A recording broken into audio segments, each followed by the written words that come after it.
자, 그리스도의 탄생은 우주적 관심에 초점이 되었다라는 사실입니다. 왜냐하면 박사들은 바로 교육계를 대표했습니다. 예. 그리고 목자들은 목축계를 대표를 하고 헤롯 왕은 왕권을 대표합니다. 박사들이 예수님께 선물한 황금은 영원 불변성, 영원성, 그 진리가 변하지 않는다라는 사실이죠. 뿐만 아니라 별은 자연을 대표합니다. 천사들의 노래는 하늘을 대표합니다. 말 구유의 주변의 가축들은 모든 낮은 동물들을 대표해서 아기 예수의 탄생을 축하하고 경배를 하는 아름다운 모습을 우리가 볼 수가 있습니다. 어느 누구도 예외 없이 이 성탄절은 우리 하나님께 경배를 해야 되는 날입니다. 믿는 자든 믿지 않는 자든 그분은 세상을 만드신 분입니다. 창조주 하나님이시기 때문에 반드시 그분께 경배해야 됩니다. 동방에서 온 박사들이 예루살렘에 와서 헤롯 왕에게 물었습니다. 뭐라고 물었어요? 유대인의 왕으로 나신 이가 어디 계시뇨? 그렇습니다.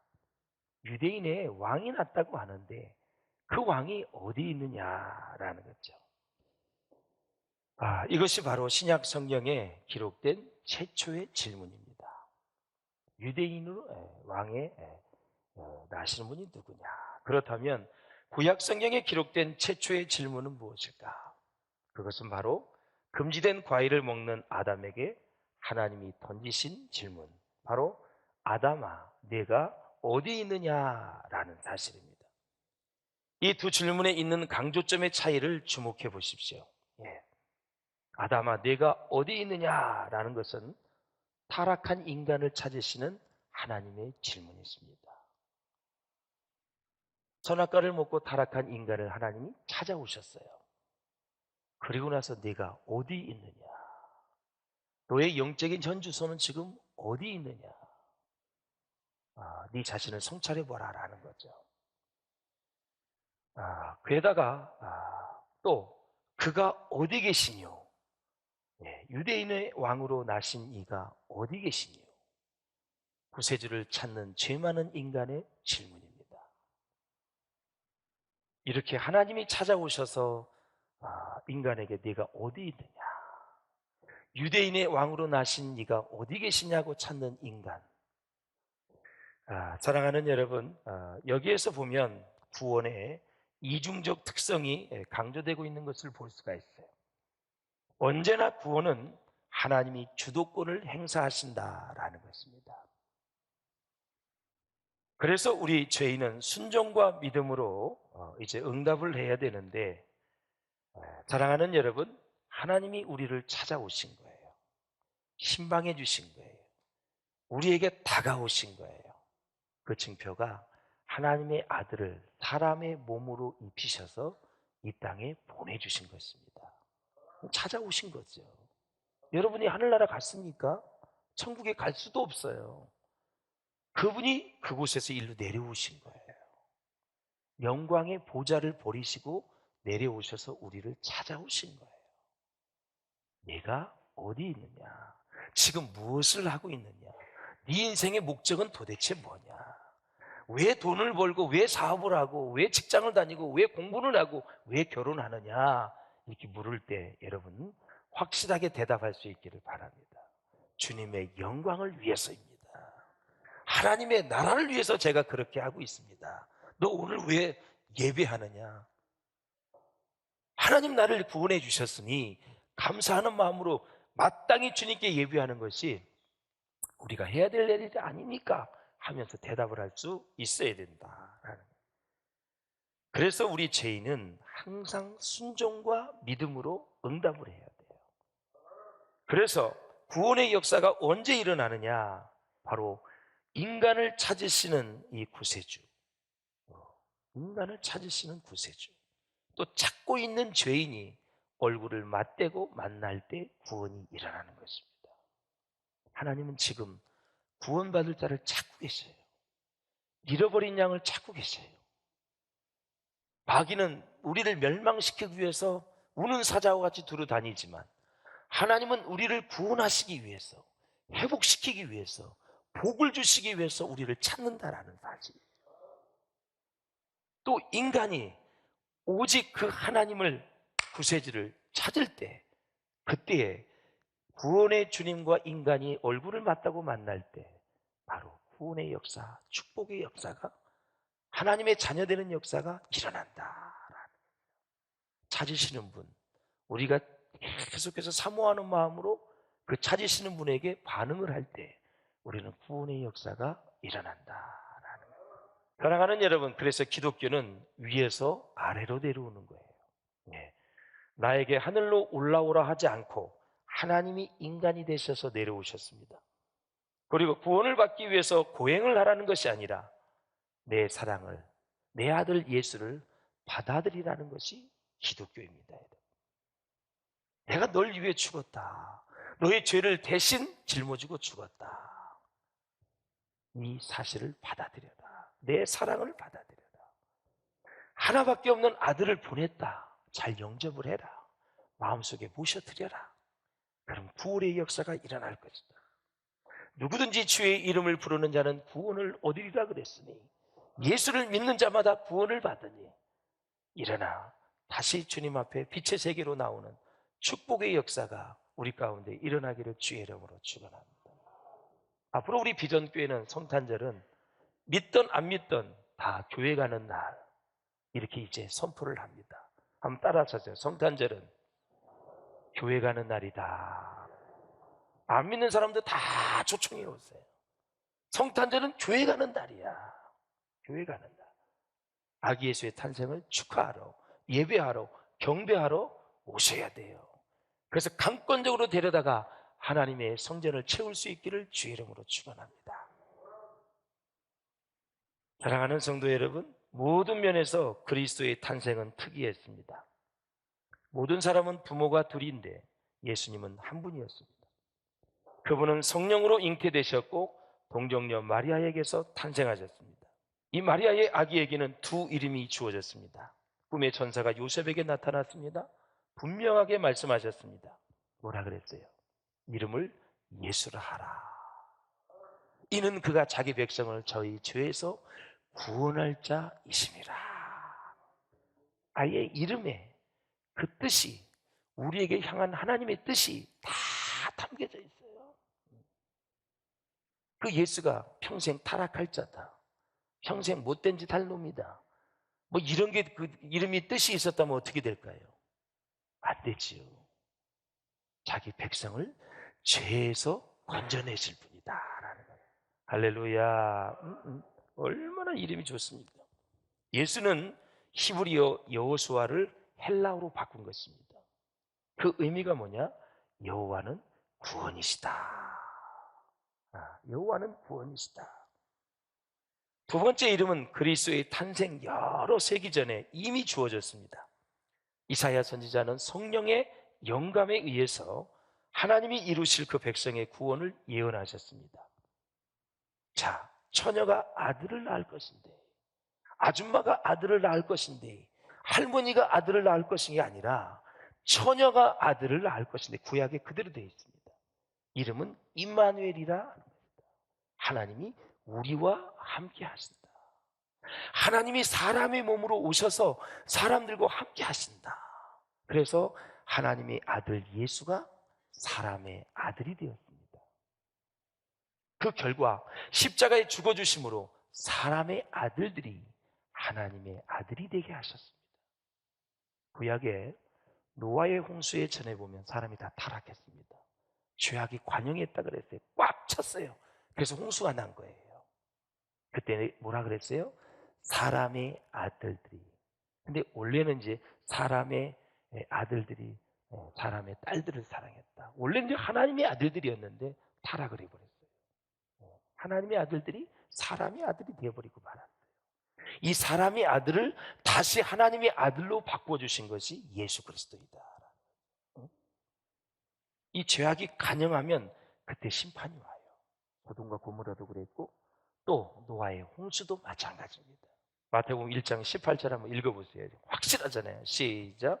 예수 그리스도의 나심은 이러하니라. 그의 어머니 마리아가 요셉과 약혼하고 동거하기 전에 성령으로 잉태된 것이 나타났더니. 아멘.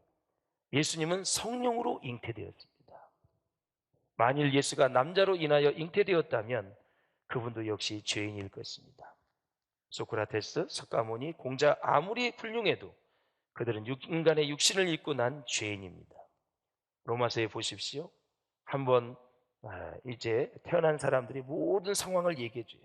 모든 사람이 죄를 범하였음에 하나님의 영광에 이르지 못하더니. 그랬습니다. 모든 사람이 죄인이에요. 1장 19절을 보세요. 그 남편 요셉은 의로운 사람이라 저를 드러내지 아니하고 가만히 끊고자 하여. 아휴, 아내가 임신했으니 이제 이혼을 해야 되겠구나. 가만히 조용히 정리를 하고 떠나야 되겠다. 그런 생각을 가진 거죠. 그때 천사가 나타납니다. 20절 시작. 주의 사자가 현명하여 이르되 다윗의 자손 요셉아 내 아내 마리아 데려오기를 무서워하지 말라. 그에게 잉태된 자는 성령으로 된 것이라. 아멘. 만약 임신하기 전에 알려주었으면 얼마나 좋았을까. 요셉이 고민 안 했을 것 같아요. 요셉아, 몇 개월 있으면 네 아내가 배가 불러올 거야. 너고 잠자리를 안 해도 배가 불러올 거야. 이상하게 생각하지 마. 성령으로 된 거야. 그 아이가 메시아야, 예수야. 그런 줄 알고 잘 대처해. 이렇게 해서 얼마나 좋을까. 근데 딱 임신 시켜놓고 나서 천사가 수태고지를 하는 거예요. 이런 묵상을 한번 해봤어요. 만약에 임신하기 전에 천사가 요셉을 만났을 때 요셉이 이렇게 얘기할 것 같아요. 아유, 필요 없어요. 아유, 무슨 예수고 나발이고 나는 그런 거 싫어요. 내가 보기엔 거절했을 것 같아요. 그러면 인류 최대의 아름다운 축복의 역사가 지금 이루어지는 순간인데, 아우, 난 그런 거 싫어요. 아유, 난 싫을 테니까 다른 사람한테 찾아가 보세요. 그렇게 되면 이게 은혜스럽게 될 수 있을까요? 그런데 더 깊은 내용은 뭐냐면, 하나님이 이루신 일을 인간이 믿기를 바래요. 하나님이 약속한 것을 믿기를 바라시는 분이 하나님이세요. 할렐루야. 네. 그런데 그럴 만도 해요. 그분은 창조주이고 구세주이기 때문에 우리 피조물에게 요구할 권한이 있으신 분이에요. 창조주이고 구세주이고 우리를 만드신 분이기 때문에. 우리 인간 생각에는 아브라함에게도 아브라함아 미리 양을 준비해놨으니 걱정하지 마. 칼로 탁 내려칠 때 아마 천사가 소리 날 거야. 그러니까 그대로 가서 해. 얼마나 좋겠어. 아무것도 안 가르쳐주고 양이 있다는 말도 안 하고 결국은 너 양을 양이 대신해서 드려질 거야. 그렇게 얘기했다면 아브라함이 들을 때 얼마나 편했을까요? 그런데 다짜고짜 드리라고 하니까 얼마나 고민이 되겠어요. 그래서 저는요 깨달았어요. 하나님 말씀은 따지는 게 아니구나. 그냥 믿는 거구나. 성경을 보면 볼수록 공부를 하면 할수록 기도를 하면 할수록 단순하게 살아야 되겠구나. 그게 기쁨이고 그게 기적이고 그게 하나님의 표적을 볼 수 있는 비결이구나. 여러분 세상 공부는 열심히 하시고요. 그리고 말씀은 순수한 믿음을 가지고 그대로 믿으세요. 믿으세요. 그래야 이 시대에도 여러분 뒤떨어지지 아니하고 믿음의 경주에서 승리하게 될 줄로 믿습니다. 여러분. 그래서 사랑하는 여러분, 하나님은 우리가 믿음에 따른 온전한 행동을 할 때까지 기다리시는 분이다. 크리스마스의 본질은 무엇일까요? 크리스마스를 우리는 성탄절이라고 하는데 크리스마스의 크리스는 크라이스트를 얘기하는 거예요. 크라이스트. 그래서 그리스도를 뜻하는 거예요. 그리스도는 메시아라는 뜻이에요. 마스는 미사, 예배를 뜻하는 마스의 고해예요. 그래서 사랑하는 여러분, 크리스마스는 아기의 탄생을 축하하는 것이 아닙니다. 더 구체적으로 얘기하면 베들레헴에 탄생하신 그 아기, 정관사가 붙어요. 그 아기 딱 하나입니다. 그분이 예수, 바로 약속된 메시아, 그분이 그리스도예요. 그분을 기억하고 축하하는 날이에요. 그러니까 아기의 탄생이 아니라 그 아기, 예수입니다, 여러분. 예수. 예수의 탄생을 기억하고 축하하는 날이에요. 사랑하는 여러분, 기독교 최초의 전도 내용이 무엇인지 아십니까? 사도행전 9장 22절입니다. 예수를 그리스도라 증언하여, 메시아라 증언한 거예요. 바로 예수는 그리스도라는 말입니다. 메시아라는 말이에요. 기독교인들은 예수님을 통해 구원을 받습니다. 그 예수를 그리스도로, 메시아로 예비하는 것이 성탄의 본질이다. 마태복음 1장 1절에도 아브라함과 다윗의 자손 누구? 예수 그리스도 메시아의 계보다. 예수 그리스도는 자신의 인생을 스스로 가지고 오시지 않았습니다. 이 본성은 마리아에게서 받은 것인데 지금부터 잘 들으셔야 돼요. 그렇기 때문에 성경이 강조하는 바와 같이 예수 그리스도는 참으로 아브라함의 후손이고 다윗의 후손입니다. 자, 만일 예수 그리스도를 위해서 특별한 인성이 창조되었다면 그는 다윗의 자손도 아니고 아브라함의 자손도 아니었을 것입니다. 하지만 여러분, 예수 그리스도의 인성은 어머니인 동정녀 마리아에게서 왔기 때문에 그는 아브라함의 자손이자 그리고 다윗의 자손이 되는 것입니다. 또한 천사는 마리아가 전능자의 덮으심을 받을 것이라고 말을 합니다. 35절에 보면 성령이 내게 임하시고 지극히 높으신 이의 능력이 너를 덮으시리니 이름으로 나실 바 거룩한 이는 하나님의 아들이라 일컬어지리라. 하나님의 능력이 덮었어요. 하나님의 능력이 저와 여러분, 여러분의 가정을, 여러분의 사업장을, 여러분의 자손을 덮을 수 있기를 주의 이름으로 축원합니다. 요셉에게도 말합니다. 20절, 그에게 잉태된 자는 성령으로 된 것이다. 자, 이 구절들이 가르쳐주는 교훈은 무엇일까?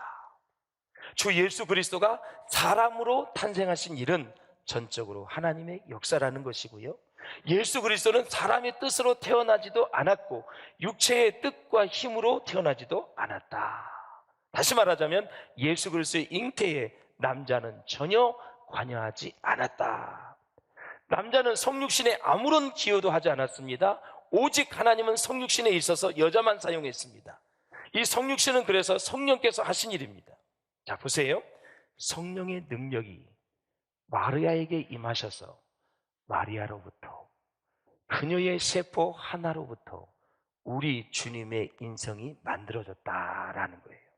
그런데 중요한 것은 성령은 성자가 취하신, 예수님이 취하신 인성이 죄가 없는 것이 되도록 일하신 분이에요. 할렐루야. 마리아의 인성은 가졌지만 그 인성에 죄성이 있기 때문에 성령께서 하신 일은 그 마리아가 잉태를 할 때 그 인성에 죄가 없도록 일하신 분이 성령님이시다. 그래서 성령으로 잉태했다라는 사실이에요. 이렇게 자세하게 말씀을 드려야 여러분들이 알 것 같아서 말씀을 드리는 거예요. 그냥 성령으로 잉태됐대, 그게 아니라 인간의 몸으로 왔지만 마리아의 인성이 있지만 마리아도 사람이기 때문에 죄성이기 때문에 그 죄성이 없도록, 그래서 죄가 없는 것이 되도록 일하신 분이 성령님이시다. 성령님이 하나님이신데 할 수 있잖아요. 믿습니까 여러분? 네. 이게 오늘 가장 중요한 거예요. 우리 주님에 대한 모든 것이 신비스럽습니다. 주님이 세상에 오신 일이 신비한 것입니다. 세상을 떠나가신 일도 신비했고요, 승천한 것도 신비합니다. 주님은 어떤 사람과도 다른 방식으로 이 세상에 들어오셨습니다. 어떤 사람과도 다른 방식으로 이 세상을 떠나셨고요. 그래서 부활은 동정녀 탄생만큼이나 독특한 것이죠. 죽음을 이긴 것이니까. 그런 일은 누구에게도 일어난 일이 없었습니다. 계시록 1장 5절을 보십시오. 죽은 자들 가운데서 먼저 나신 분이시며 그래서 부활은 정말 놀라운 일입니다. 이 동정녀 탄생이 믿어지면 부활도 믿어지고, 부활이 믿어지면 창조의 이야기가 믿어져요. 그래서 우리 주님은 처음부터 끝까지 예외적인 분이었습니다. 저는 이번 성탄절에 동정녀 탄생을 믿는 것뿐만이 아니라 여러 가지 측면에서 성장과 정말 성숙으로 나아가시기를 주의 이름으로 축원을 드립니다. 마지막으로 존 스토트가 지은 그리스도인의 확실이라는 책이 있어요. 이 책에 보면 그리스도인이 성장하기를 기대하는 4가지 영역이 있습니다. 첫째, 믿음이 성장해야 된다. 믿음이 곧 신뢰이다. 그리스도인이 신자인 이유는 뭐냐? 예수 그리스도를 자신의 구원자로 신뢰하기 때문에 그렇다라는 거죠. 그리고 하나님의 말씀을 그대로 믿고 그분의 약속을 의지하기 때문에 그렇습니다. 믿음과 이성은 여러분 대립이 아니라 믿음이 이성을 넘어서지만 결코 대립하지는 않는다. 여러분의 이성이 믿음이 커가는데 유용하게 쓰임받을 수 있기를 주의 이름으로 축원합니다. 가끔 그러지요. 믿음이 없는 사람 보고 너무 저 사람 이성적이야. 그러나 그 이성이 믿음이 성장하는 데 쓰임을 받아야 돼요. 그게 진짜 백의 신자예요. 그래서 믿음은 나란히 살아서 계속 성장해야 되는데 예수님이 제자들을 보고 그랬어요. 믿음이 적은 자들아. 제자들이 예수님께 와서 말씀합니다. 우리에게 믿음을 더하소서. 그러니까 하나님의 성품을 절대적으로 신뢰하고 묵상해야 되는데 이렇게 하나님의 약속을 신뢰하면 믿음이 막 무르익어 갑니다. 두 번째, 우리가 이제 사랑이 성장해야 됩니다. 하나님 사랑과 이웃 사랑은 율법을 요약할 수 있는데 바울은 사랑은 율법의 완성이다 그랬어요. 믿음, 소망보다도 사랑이 더 크다고 부연하고 있어요. 요한일서 4장 10절도 보면 우리가 사랑하면 그가 먼저 우리를 사랑하셨습니다 그랬어요. 고린도 교회 시기와 분쟁이 있었습니다. 뭐라 그랬냐면 이것은 육신에 속한 자들이고 어린아이와 같은 사람들이 시기와 분쟁을 한다. 그래서 데살로니가전서 3장 12절에 보면 사랑이 더욱 많아 넘치게 그랬습니다. 이게 성장의 모습이고 성숙의 모습이다. 셋째는 지식이 성장해야 됩니다. 우리의 삶에서 만나는 대부분의 문제는 무지에서 비롯됩니다. 감정은 풍부하지만 머리가 비어 있으면 위험한 광신적인 행동들을 하게 되지요. 바울은 고린도 교인들에게 지혜와 장성한 사람이 되라 말하고 있는데 그리스도인이 된다는 것이 무엇입니까 여러분? 바로 그리스도 안에서 하나님을 알아가는 것입니다. 이것이 최고의 축복이죠. 경험적으로 알아가는 거예요. 그래서 바울은 내주 그리스도 예수를 아는 지식이 가장 고상합니다. 여러분 예수를 많이 알아가는 지식이 여러분에게 있기를 주의 이름으로 축원합니다. 넷째 마지막으로 거룩이 성장해야 됩니다. 이것은 성화의 과정인데요. 거룩은 그리스도를 닮는 것입니다. 그리고 성화는 그분의 형상으로 변화되어가는 과정입니다. 그리스도께서 우리의 삶 속에 들어오시면 우리의 나쁜 습관들이 다 떨어져 나갑니다. 우리의 기질, 성질, 이기심을 점차적으로 다 변화되어 가는 것입니다. 그래서 사랑하는 여러분, 거룩은 성령의 사역이기 때문에 성령님은 거룩하시기에 우리의 거룩을 증진시키는 데 관심을 기울이신다. 성령님은 어디에 관심이 있느냐? 첫째, 죄인을 회개시키는 데 관심이 있고, 성령님은 어디에 관심이 있느냐? 바로 실망한 자를 새 힘을 주는 데 관심이 있다. 또 성령님은 어디에 관심이 있느냐? 거룩한 말씀을 잘 깨달아서 하나님을 깊이 알아가는데 관심이 있다. 성령님은 어디에 관심이 있느냐? 치유와 회복에 관심이 있습니다. 그래서 성령님이 일하시도록 하면 우리가 막 몸부림 안 쳐도 성령님이 내 안에 역사하면 나는 변화되어지고 성화되어질 수 있다라는 거죠. 윌리엄 완드가 감독인데요. 그는 이런 말을 했습니다. 이 그리스도의 성품을 뭐라 그러냐면 성품은 원래 없는 미덕을 애써 노력해서 얻는 것이 아니라 내면으로부터 그리스도의 삶을 구현함으로써 얻는 것이다 그랬어요. 그러면서 하나님은 거룩한 토기장이라고 말하면서 이렇게 성품이 아름답게 변화되려면 어떻게 해야 되느냐 몇 가지를 얘기하고 있어요. 매일 기도하라, 성경 읽어라, 부지런히 교회 출석하라, 성만찬에 참여하라, 주일 성수를 잘하라, 유용한 책을 읽어라, 그리스도인 친구를 사귀어라, 봉사하라, 고백하지 않아서 용서받지 못한 죄를 남겨두지 말라, 불끈불끈 솟아오르는 반항심을 허용하지 말라, 성령의 권능 앞에 복종시켜라.